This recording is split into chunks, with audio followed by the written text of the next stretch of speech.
बिस्मिल्लाहिर्रहमानिर्रहीम। अस्सलाम वालेकुम दोस्तों, नई वीडियो में खुश आमदीद। दोस्तों, पाकिस्तान के रेस्क्यू इदारे 1122 और पाकिस्तान की मुसल्लह अफवाज ने तुर्की और शाम में पाकिस्तान जिंदाबाद के नारे लगवा दिए। रेस्क्यू तारीख का सबसे मुश्किल तरीन ऑपरेशन, जिससे सबने माजरत की, कितनी कामयाबी से सरंजाम दिया गया। पाकिस्तानी खातून रेस्क्यू ऑफिसर ने किस तरह से अपनी जान पर खेलकर लोगों को बचाया। वीडियो सामने आने पर पूरी दुनिया में पाकिस्तान की तारीफें। वीडियो की तफसील में जाने से पहले आप देख रहे हैं हकीकत की दुनिया डॉक्टर अली के साथ। हमारा चैनल सब्सक्राइब करके घंटी के निशान को दबाना मत भूलिएगा। इस वीडियो को ज्यादा से ज्यादा फेसबुक, व्हाट्सएप और सोशल मीडिया पर शेयर जरूर करें। शेयर और लाइक करने के साथ साथ कमेंट बॉक्स में पाक फौज जिंदाबाद, पाकिस्तान पाइंदाबाद और पाकिस्तान के गुमनाम हीरोज को सलाम का नारा कमेंट जरूर कीजिएगा। दोस्तों, इस वक्त तुर्की और शाम के अंदर हालात काफी ज्यादा खराब हो चुके हैं और ज़लज़ले से मरने वालों की तादाद 25,000 से तजावुज कर रही है। दोस्तों, तुर्की और शाम जहां पर दुनिया भर से आने वाली रेस्क्यू टीमों की जानिब से रेस्क्यू ऑपरेशंस जारी हैं, वहीं पर पाकिस्तानी मुसल्लह अफवाज के भी 2 दस्ते शाम और 2 दस्ते तुर्की में अपनी खिदमात सरंजाम दे रहे हैं। जबकि दूसरी जानिब पाकिस्तान की रेस्क्यू 1122 की टीमें भी दोनों ममालिक के अंदर ऑपरेशन कर रही हैं। दोस्तों, इसमें तो कोई शक नहीं है कि रेस्क्यू 1122 की खिदमात और उनकी सलाहियतों का पूरा पाकिस्तान तो मोतरफ था ही, अब पूरी दुनिया में रेस्क्यू 1122 के इदारे के डंके बजने लगे हैं। जी हाँ दोस्तों, पाकिस्तान की मुसल्लह अफवाज तो इस तरह के ऑपरेशंस में कोई सानी रखती ही नहीं, लेकिन रेस्क्यू 1122 ने पूरी दुनिया में पाकिस्तान का नाम रोशन कर दिया है। जी हाँ दोस्तों, तुर्की और शाम में हौलनाक ज़लज़ले से अमवात की तादाद 25,000 से तजावुज कर गई है और ज़लज़ले के 6 दिन के बाद भी मलबे तले जिंदगी के आसार मौजूद हैं। तुर्की में मौजूद पाकिस्तान की रेस्क्यू 1122 की टीमों ने अभी तक दर्जनों अफराद को न सिर्फ बहिफाजत निकाल लिया है, बल्कि ऐसा मिशन भी सरंजाम दिया है जिसको दीगर टीमें नामुमकिन करार दे रही थी। यह दोस्तों, पाकिस्तान की रेस्क्यू टीम की कामयाबियों की वजह से इस वक्त तुर्की और शाम में पाकिस्तान जिंदाबाद के नारे लग रहे हैं। पाकिस्तान की मुसल्लह अफवाज की जानिब से भी जो रेस्क्यू कार्रवाइयां की जा रही, उसमें 72 घंटों में इमदादी ऑपरेशन में शरीक कम से कम दर्जन से ज्यादा लोगों को बचाया गया है। हाते में मुकामी शहर की रेस्क्यू टीम ने 10 रोज के बच्चे और उसकी मां को बचा लिया और इमदादी टीमों ने रेस्क्यू ऑपरेशन को वक्त के साथ दौड़ करार दिया। इमदाद से लदे अक़वाम मुत्तहिदा के 4 ट्रक शाम पहुंच गए और इमदादी सामान में बिजली के हीटर, खैमे और कंबल शामिल हैं। जबकि पूरी दुनिया से रेस्क्यू मिशन में दुनिया भर की टीमों के साथ पाकिस्तान की टीमें भी मुश्किल में घिरे तुर्क और शामी मुसलमानों की मदद कर रहे हैं। दोस्तों, यहाँ पे आपको ये बताते चलें कि एक और नाकाबिले यकीन ऑपरेशन जिसको पूरी दुनिया की रेस्क्यू टीमों ने नामुमकिन करार दिया, उसको पाकिस्तान की खातून अहलकार ने न सिर्फ कामयाबी से अंजाम दिया बल्कि पूरी दुनिया में पाकिस्तान का नाम रोशन किया। जी हाँ दोस्तों, पाकिस्तानी खातून अहलकार जो कि वाहिद रेस्क्यू ऑफिसर इस वक्त तुर्की के अंदर काम कर रही हैं, उन्होंने कहा कि हम रेस्क्यू ऑपरेशन कर रहे थे, लेकिन साथ साथ दुआएं भी मांग रहे थे कि हम 3 लोग इतना रिस्क ले रहे हैं कि पता नहीं वापस भी निकले या नहीं, कोई पता नहीं होता कि कब बिल्डिंग गिर जाए।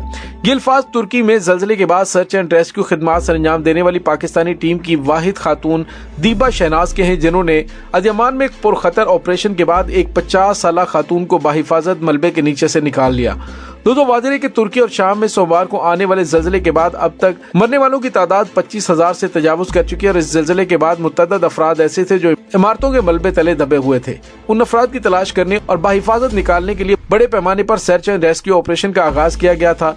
इस ऑपरेशन में जहां तुर्की के हुकाम शामिल थे, वहीं दुनिया भर से मुतअद्दिद ममालिक ने अपने अपने दस्ते भी रवाना किए, जिनमें पाकिस्तान की जानिब से रेस्क्यू टीमें भी शामिल थीं। मुश्किल हालात में सर्दी की शिद्दत ने इस ऑपरेशन को मजीद मुश्किल बनाया, ताहम अब तक मुतअद्दिद अफराद को जिंदा निकाला गया है। पाकिस्तान की जानिब से तुर्की भिजवाई जाने वाली rescue team doctor Rizwan Nasir की क़यादत में 7 फरवरी को तुर्की पहुंची थी।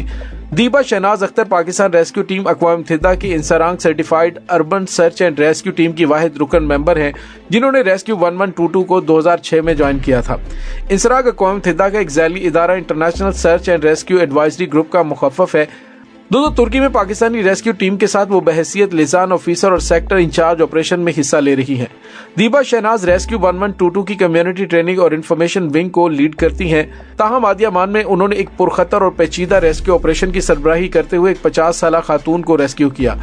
बताया जा रहा है कि तर्जुमान रेस्क्यू पंजाब फारूक अहमद ने तुर्की आदियामान में जारी पाकिस्तानी रेस्क्यू टीम 1122 के इस urban search and rescue operation के बारे में बताया कि पाकिस्तानी रेस्क्यू टीम ने मल्टी स्टोरी मुनहदम इमारत के मलबे में फंसी हुई तुर्क खातून गुलई को जिंदा रेस्क्यू कर लिया। शहनाज ने अपने वीडियो बयान में इस रेस्क्यू ऑपरेशन की तफसीलात बताते हुए कहा कि मुझे और मेरी टीम को, जिसमें 5 लोग थे, उन्हें टास्क दिया गया कि इस मुकाम से आवाजें आ रही हैं और एक खातून अंदर ट्रैप है। ये एक रिहायशी इमारत का मलबा था जो सोमवार को आने वाले जल्जले में जमीन बोस हो चुकी थी। दोस्तों, वाज़ेह के रेस्क्यू और मलबा हटाने का काम खाली जगहों की तलाश के साथ शुरू होता है। खाली जगह यानी कंक्रीट के बीम या स्तून या सीढ़ियों के नीचे खाली जगह जहां लोगों के मौजूद होने का ज्यादा इम्कान होता है। दीपा कहती है कि हमारे अमले ने बहुत बहादुरी से खतरा मोल लेकर ये ऑपरेशन किया। इस ऑपरेशन की वीडियो में दीपा, शहनाज और उसकी टीम के अराकीन को कंक्रीट के ब्लॉक्स के नीचे तंग और पुरखतर खला में रेंगते हुए दाखिल होते देखा जा सकता है। दीपा ने बताया कि हमने इमारत के मलबे में जाकर उस खातून तक रसाई हासिल की तो वो बहुत तंग जगह थी। उस खातून की दोनों टांगें कंक्रीट के अंदर बुरी तरह से फंसी हुई थी। ये एक तवील ऑपरेशन था। उन्होंने कहा 4 घंटे के इस ऑपरेशन के दौरान खातून की एक टांग को तो काट कर निकाल लिया गया, लेकिन दूसरी टांग को निकालने में मुश्किल का सामना था।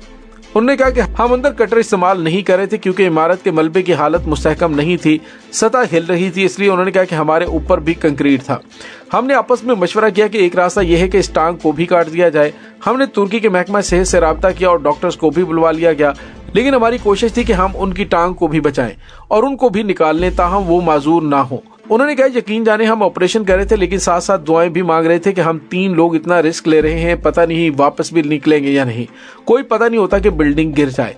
लेकिन अच्छी बात यह हुई कि उस खातून की टांग को मलबे के नीचे से निकालने में वो कामयाब हो गए। दीपा ने बताया कि उनके लिए वो लम्हा सबसे कीमती था कि जब इस खातून ने 57 घंटे के बाद अपने अजीजों से मुलाकात की। जब हम खातून को लेकर बाहर आए तो उनकी एक अजीज उनसे मिली और 57 घंटे के बाद उन्होंने कहा कि ये मौजज़े से कम नहीं है।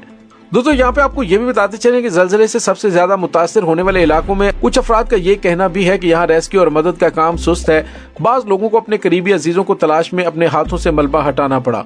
ज़लज़ले के मुकाम पर पहुंचने के बाद इमदादी टीमें वहां इमारतों को पहुंचने वाले नुकसान का अंदाजा लगाती हैं। सबसे पहले ये अंदाजा लगाया जाता है कितनी इमारतें गिर चुकी हैं, कितना मलबा जमा हुआ है और उसमें कितने अफराद के दबे होने का खदशा है।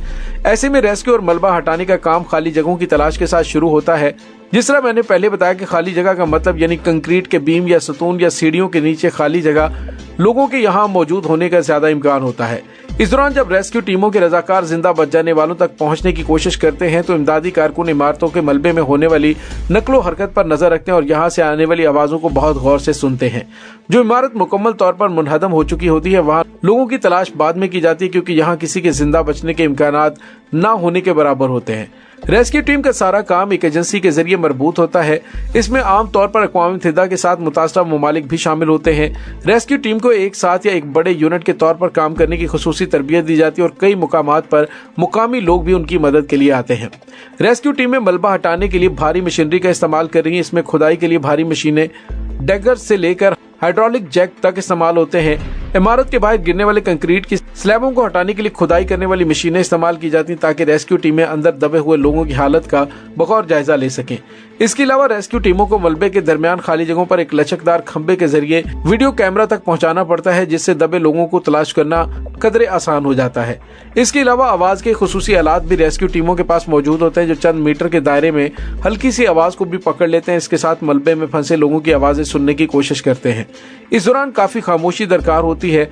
रेस्क्यू टीम तलाश के दौरान मलबे में 3 बार दस्तक देती है, फिर इस आवाज को बदलने के लिए हरकत को गौर से सुनती है।